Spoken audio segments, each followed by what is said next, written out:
What we saw today is Trump, a man who is vulgar, full of astonishing self-pity for a fellow who's become president of the United States, and a man who never forgets a slight.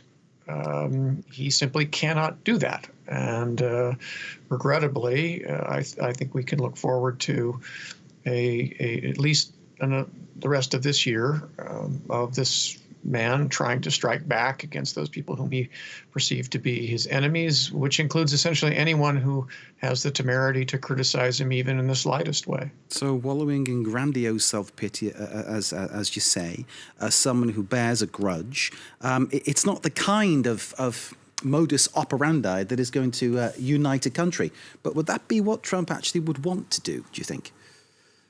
Sadly, this is consistent with his behavior since the outset. He's never been a person interested in uniting the country.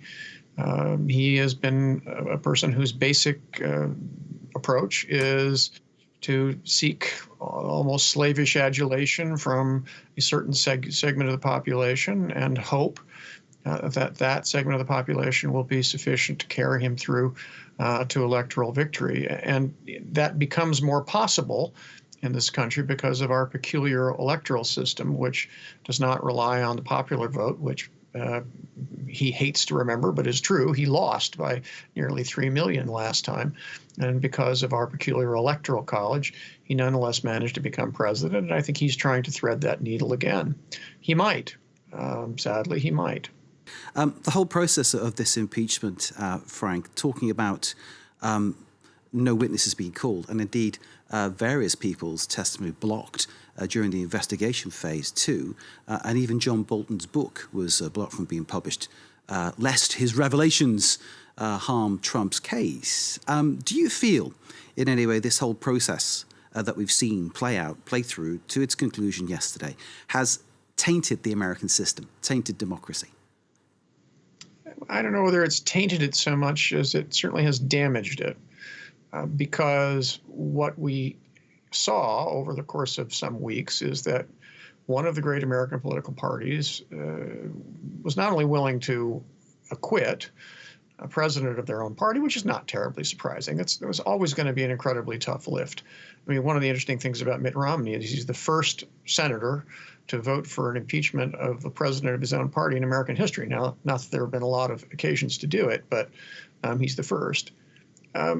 But what was really most disconcerting was not that Trump escaped conviction, but that, precisely as you suggest, the Republicans, both in the House and the Senate, were so amazingly resistant to hearing facts. It would be one thing, as some senators, Republican senators did in the end, to say, well, I've heard the facts, I understand what they are. I agree that the Democrats have essentially, the managers have essentially proven the case, but I don't think it's an impeachable offense.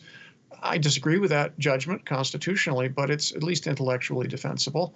And it's a kind of approach that, that the Constitution can stand. What the Constitution can't stand, what Republican government can't stand, what Democratic government can't stand, is a situation in which one of the great parties of this republic essentially says, we don't want to hear the facts.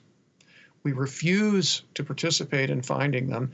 And when we hear them, we're either going to stick our fingers in our ears and ignore them, or in many cases, regrettably, just lie about what we've heard. That is deeply disconcerting. And unless that can be changed, unless somehow we can restore to American government a dedication to discovering and relying on truth, then we really are looking at a long-term problem.